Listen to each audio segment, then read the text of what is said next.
I've been asking this question. I've been asking people, what do they love and what do they hate about their cities? And I've been asking it all around the world.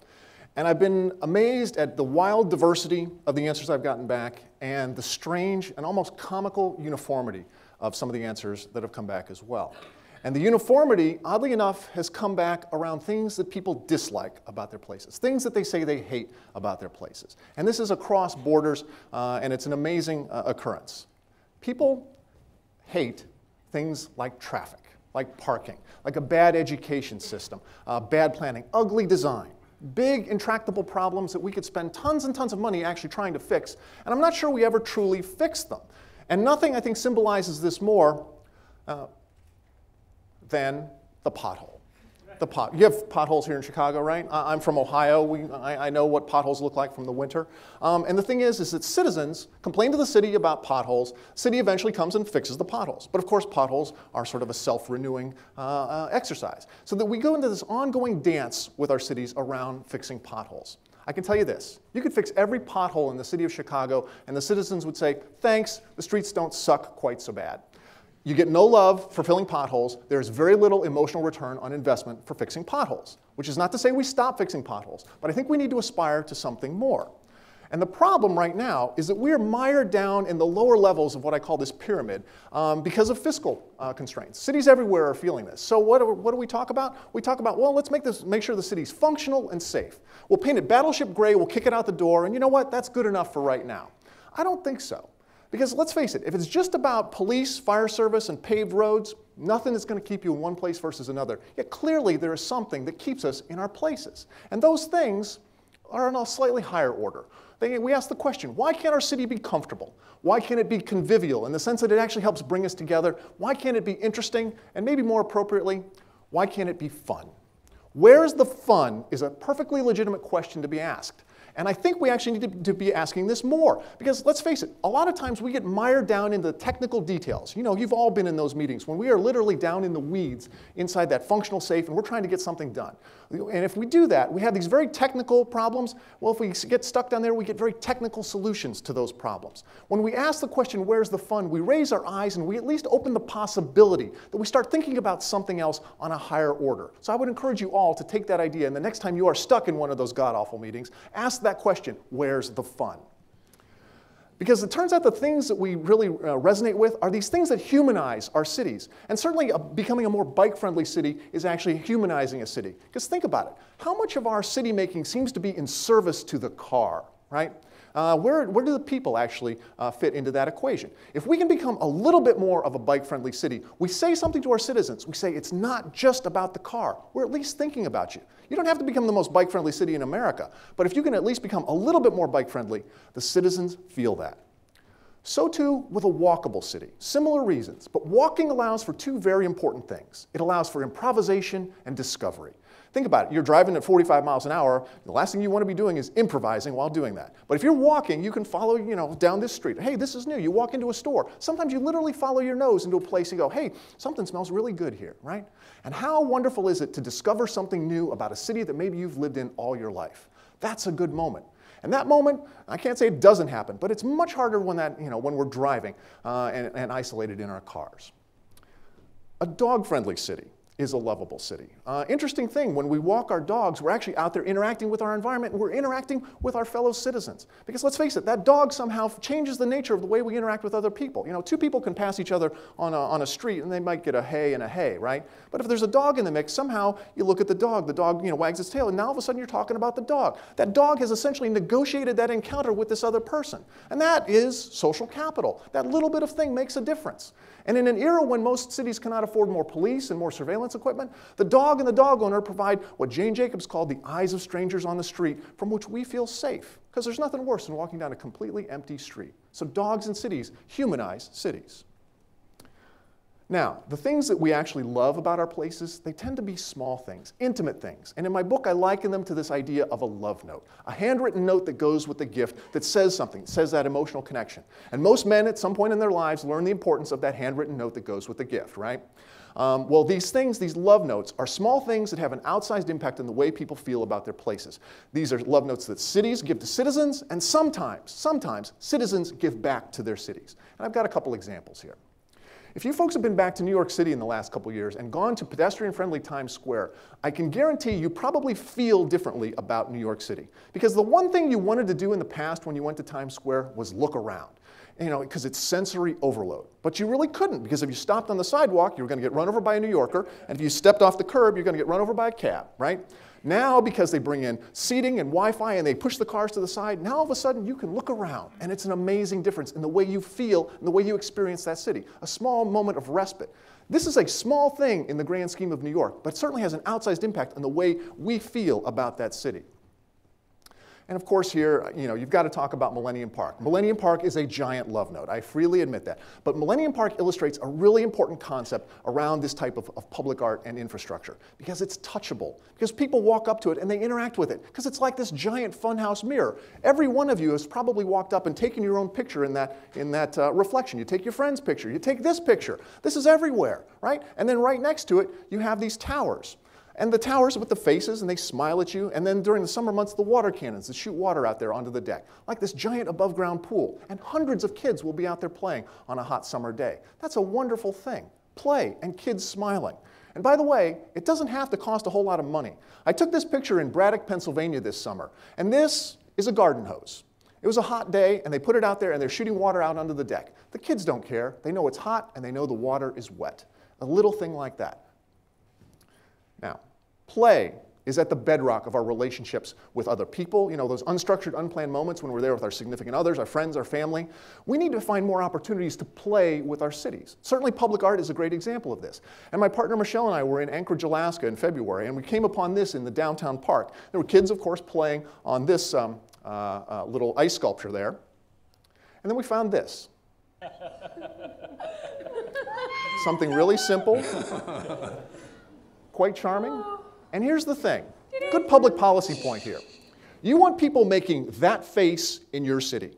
When people make that face in your city, good things happen. They remember the place, they remember the people there, they remember the city, they tell friends, and they spend money.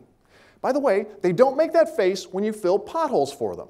They make that face when you surprise and delight them. And again, surprise and delight don't have to cost a whole lot of money, but it does require a different mindset. Because you know what that is? That's frozen water. You got a little frozen water here, right? A few months out of the year. Now it's frozen water, some creativity, and some imagination. And that changes the way we feel about a place. Small thing, outsized impact. Now, the ultimate thing that makes cities lovable, though, are people. And they are the people that are absolutely and passionately in love with their places. You probably know some of those people. And I write about these folks in my book. I call them co-creators because they are essentially co-creating the city with the official city makers. And this is my friend Bob Devin Jones. He is the creative director of a small black box theater in downtown St. Petersburg where I live. And Bob is one of those integral people who make St. Petersburg a great place to live, work, and play. But he doesn't show up on any sort of official org chart or most powerful or most influential people. But we know he's one of those anchor personas in our community. We know anchor businesses and anchor institutions, right? Well, what about those anchor people that you all probably know? Many of you probably are these people in your communities. These anchor people who make those cities go, who make the content that we all consume. These are important people, and we need to revalue the way we think about them and the things that they do for our communities. This is Andrew Anderson. He is an artist from a small town in Iowa called Muscatine. And he told me, he says, Muscatine is a rural community, agricultural. We're Midwestern, hardworking folks. And he said, but people here don't think of themselves as being very creative. And he said, I wanted to change that. So he did a little research, and he came upon this little local legend, a small thing of a so-called monster that lives in the Mississippi River, sort of their version of the Loch Ness Monster. He goes, I could work with that. So in the summer of 2011, he debuted the Muscatine River Monster. He worked with the developer and who had converted this old hotel into condos, and during the opening, they put this up for about a week, and people loved it. They came down and said, this is awesome, and then they started saying something interesting. They asked him, hey, could we get the monster in our building? Because he'd intended this as kind of a one-off, but people said, oh, sure, why not? So now the monster's made the rounds. It's appeared in stores, the local community college dorms, the public library, and the 4th of July parade. Now, I love the monster. I think it's wonderful. But I look at those people, and that guy taking that picture there, and I look at the people who are looking at that, and they're seeing something. They're seeing something that one of them did. They're saying, hey, one of us made that. Maybe those things that we thought about ourselves, maybe we are a little weird and wacky and creative. And here's an artist who, unbidden, did it on his own, has held up the mirror to his community and said, all those things that you think you are, yes, you are that, but you are something more. Think about that. Cities can spend tons and tons of money on sort of a self-confidence campaign, and I don't think they would have the profound impact of seeing something as silly, and you may say this is silly, but as silly and as important and as impactful as the river monster. I think that is the value of something like that. Now, Grand Rapids.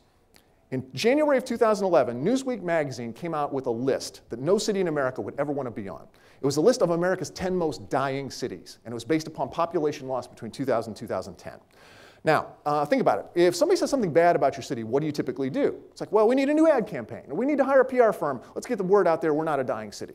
Well, money's pretty tight for most cities these days, and so Grand Rapids was kind of stuck. Says, what are we going to do? Are we going to live with this moniker? In walks the kid in the green t-shirt. He's 22 years old at the time, and his name is Rob Bliss. He does social media for one of the local TV stations there. So he walks into the powers that be, and he says, I have an idea. We're going to do a lip dub.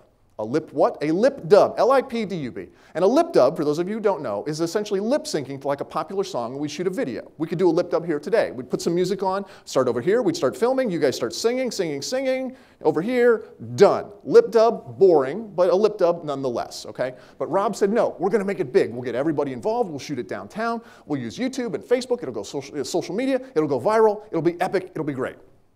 Now, can you imagine how that conversation might have gone over in the traditional powers that be? You want to lip what using Yoo-hoo, Twitter, Facebook, viral, that sounds bad. How old are you, kid? And by the way, have you ever done this before? Think about that. Because Rob does not look like your traditional city solutions provider, because he's not wearing a suit and tie. More importantly, he doesn't have a stack of reports that say if you do this, you get these very predictable outcomes on the other end. No, he's a 22-year-old kid who's got an idea and an enthusiasm, and he thinks he can pull it off. Now, maybe because they had to, or maybe because they saw something in Rob. Maybe a combination of both. But the city of Grand Rapids did move forward. They said, we really don't have any money. But they did provide police and fire service to help block off downtown. And they connected them with some private money, and they raised about $40,000. And in May of last year, they shot the Grand Rapids lip dub. And it's an amazing piece. It's 9.5 minutes long. Don't worry, I'm not actually going to show all that. I've just got a little excerpt here for you. It takes place over a 1-mile course all throughout downtown Grand Rapids. Over 5,000 people were involved. And it is this epic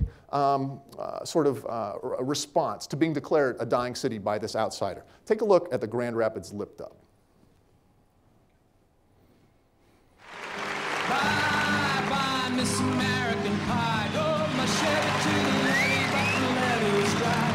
And good old boys are drinking whiskey and rye, singing, this will be the day that I die.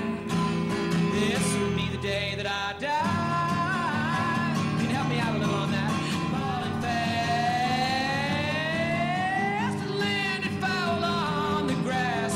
The players tried for a forward pass with the jester on the sidelines in a cast.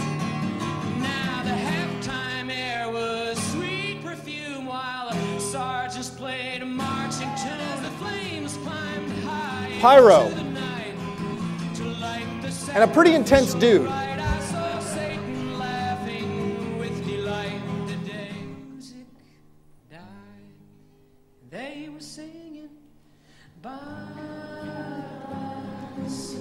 They said they picked this song because it was about life, death, and renewal. And let's face it, you all know the words, at least to the chorus, right?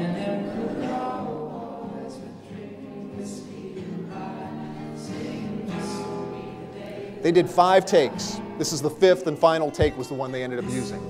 Can you imagine being the guy that trips during the 2nd take and it says, reset 5,000 people?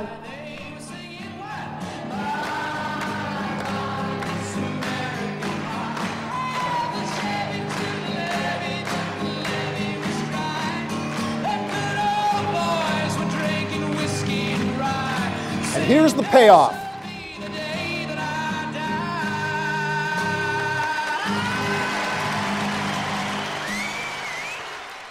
Experience Grand Rapids. Now, that video has been viewed over 5 million times on YouTube. It got picked up by national and international media. Rob was interviewed on Good Morning America, and Grand Rapids got tens of millions of dollars of positive brand exposure because they're willing to listen to a 22-year-old kid who had a weird, wacky, untested idea. Wow. What's the lesson? Well, it's not to go out and do another lip dub. It's been done. It's been done really, really well. But in the spirit of that lip dub, I think it's up to us to recognize that the solutions to our cities are not going to just come from the traditional providers, that they're going to come with weird haircuts and t-shirts and jeans and piercings and tattoos and from different places. And it's up to us to open up the tent and let them become part of that solution. Because let's face it, right now, there's a pretty big gap between the city that we desire and the city that we can afford. We feel it every day. The question becomes, what do we do about it? Do we sit and wait for cities to get rich again? Because if that's the case, I think we're going to wait a while. I think we need to get more people involved. We need to touch these folks, the Bob Devin Joneses, the Rob Blisses of the world, who want to do something amazing for their community. They just don't necessarily know how to get in the game yet. And we need to channel that energy, that love, and that enthusiasm. Because let's face it, when we love something, we go above and beyond. We forgive its shortcomings, and we fight for it. We need more people like this who show up and say, I give a damn. I'm going to help. Right now, let's face it, our emotions are contagious. And our cities need an epidemic of love. Thank you very, very much.